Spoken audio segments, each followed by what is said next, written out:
думаю, что она будет свидетельствовать все-таки в пользу Рубина. И ударов было больше. Ну вот, собственно говоря, саммари наиболее интересных моментов первого тайма. Поначалу где-то минут 25 без моментов была игра. Но вот потом Рубин что-то создал.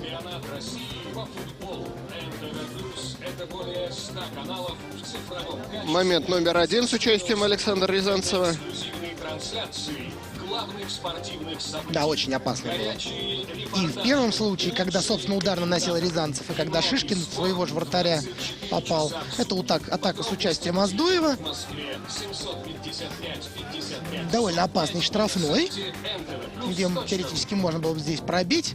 В итоге удар состоялся, но его Сергей Кисляк накрыл. Ну а вот момент у Рязанцева.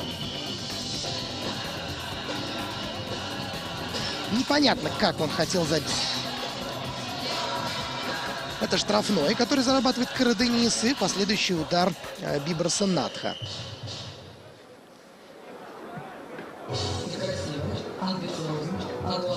Итак, статистика. Удары по воротам. 5-1. Огромное преимущество. Единственный удар у Локомотива был, видимо, тот, который нанес Глушаков. У нас просто блокированные удары не включаются в статистику как удары.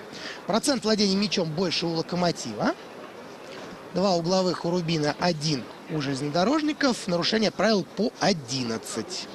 22 фола. Многовато. И 3 желтые карточки.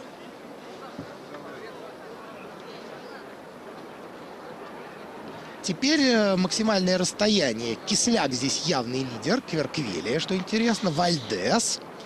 Все они пробежали больше, чем лучшие у Локомотива. Денис Глушаков. Более того, даже еще и Роман Еременко его опережает.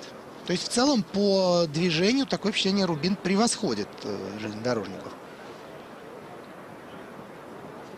Максимальная скорость. Роман Еременко здесь вышел на первое место. 3 тройки. 33,3. У Локомотива Максим Беляев.